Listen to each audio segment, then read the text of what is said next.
Nabi Isa alaihissalam, Nabi Isa kan terkenal sebagai seorang nabi zahid yang sangat zuhud terhadap dunia.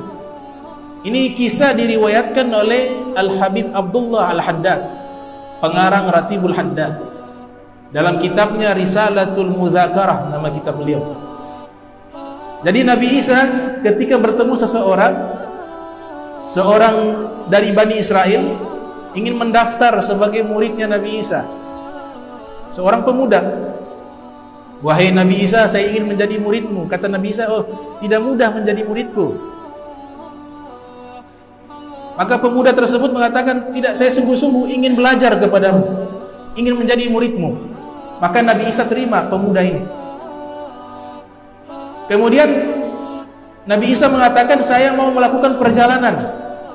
Jadi kalau engkau sudah menjadi muridku, engkau harus temani perjalananku, kata Nabi Isa.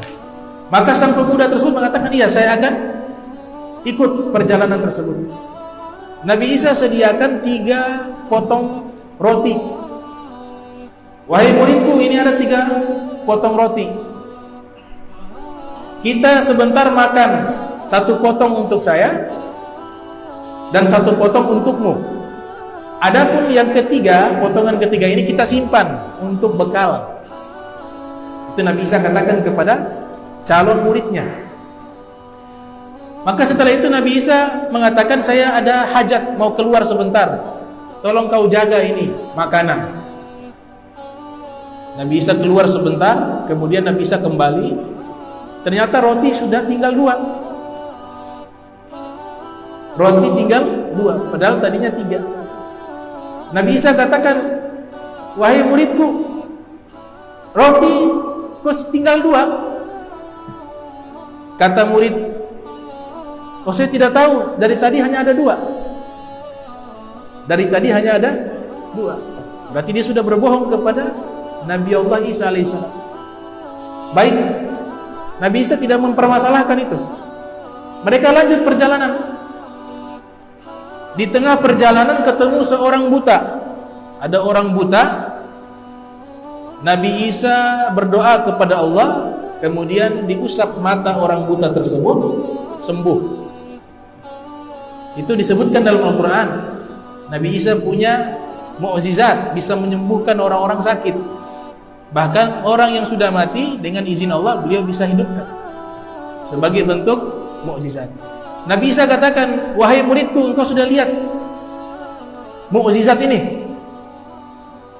Iya, luar biasa. Orang buta bisa sembuh. Baik, sekarang saya tanya, roti yang potongan ketiga itu kemana? Pemuda itu mengatakan, atau murid itu mengatakan, oh, saya tidak tahu. Lanjut lagi perjalanan. Lewat satu sungai. Nabi Isa memegang tangan sang murid, kemudian mengatakan, baca dengan nama Allah, Bismillah. Maka dibaca Bismillah. Nabi Isa dengan muridnya itu berjalan di atas air sampai ke daratan. Setelah itu Nabi Isa katakan, wahai muridku, bagaimana kau melihat ini? Allah sudah tunjukkan mukjizat. Maka dia katakan, luar biasa, bisa berjalan di atas air. Nah, sekarang saya mau tanya, roti ketiga itu kemana? Dia katakan, oh, saya tidak tahu. Lanjut perjalanan. Sampai di tengah hutan, Nabi Isa kumpulkan batu kerikil, pasir-pasir, dikumpulkan jadi satu tumpukan. Kemudian Nabi Isa berdoa, ya Allah, jadikan ini emas, zahab, bahasa Arabnya zahab. Itu tumpukan pasir, batu kerikil berubah jadi emas. Kemudian Nabi Isa bagi 3 bagian. Ini 1/3 untuk saya, kata Nabi Isa. Emas tersebut 1/3 untuk saya. 1/3-nya untukmu. Sampai di situ Nabi Isa diam. Berarti masih sisa 1/3 lagi. Maka pemuda tersebut, calon murid tersebut mengatakan, wahai Nabi Isa, yang 1/3 lagi buat siapa? Kata Nabi Isa, buat yang makan roti yang ketiga. makan roti yang ketiga. Kan ada 3 potong, ini yang ketiga.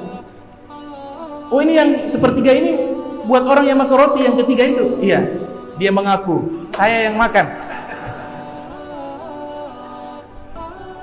Saya yang makan. Jadi ini ada hikmah, punya sifat hirsun, rakus. Orang rakus terhadap dunia binasa. Orang menjadikan tujuan kehidupan 100% hanya dunia dan dia mengabaikan akhirat, akan binasa. Ini kisahnya panjang, saya singkat. Maka setelah itu apa kata Nabi Isa? Nabi Isa katakan, sudah kalau begitu kau ambil semua saja. Kata Nabi Isa, engkau ambil semua. Dia senang girang, waduh, dia sudah gak pikir mau belajar ke Nabi Isa atau apa, gak kepikiran. Orang rakus gak bisa belajar ilmu agama, ilmunya para nabi gak bisa. Orang yang cinta dunia, yang rakus terhadap dunia, yang meremehkan akhirat, yang meremehkan ilmu Nabi Muhammad, gak bisa ikut nih barisan ini. Makanya dia keluar, dia pilih emas, dia tinggalkan Nabi Isa. Padahal kalau dia ikut Nabi Isa bisa kasih itu gunung emas dengan mukjizatnya. Dia tinggalkan. Kata Nabi Isa, kalau gitu kita berpisah sampai di sini. Ini gunung emas atau tumpukan emas ini saya berikan kepadamu seluruhnya. Dia girang, dia senang, dapat emas. Udah masa bodoh dengan Nabi Isa, dia bilang. Yang penting dapat emas. Nabi Isa pergi. Tiba-tiba tidak lama berselang waktu datang 3 orang perampok. 3 orang perampok. Datang lihat, ada gunung, ada tumpukan emas, ada tambang emas. Akhirnya 3 perampok ini bersepakat. Coba kita lihat yang punya siapa. Oh, itu ada 1 orang di situ. Jadi dia ini bingung mau angkut bagaimana nih emas, karena tumpukan itu begitu besar, dia sendiri tidak mampu memikulnya. Bagaimana mau pikul semua? Akhirnya dia duduk di situ sambil melihat itu tumpukan emas.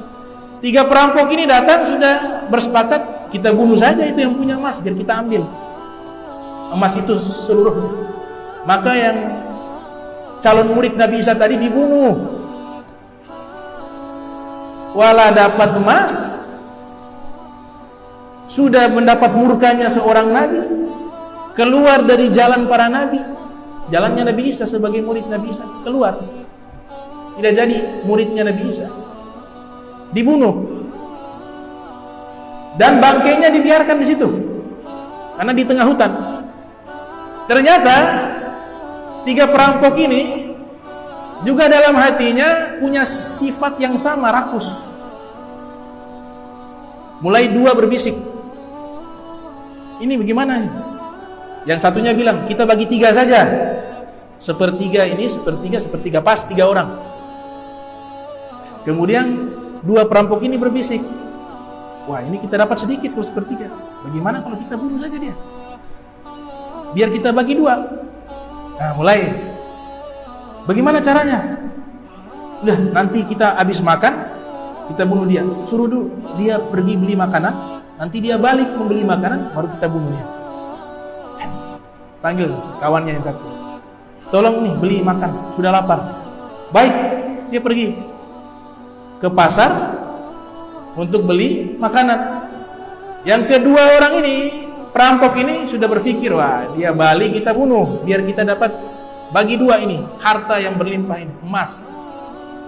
Ternyata yang beli makanan juga mikir, sudah beli makanan, dia bilang, kalau bagi 3 tanggung ya, bagaimana kalau saya miliki semua saja? Apa yang dia lakukan? Itu makanan dia campur racun.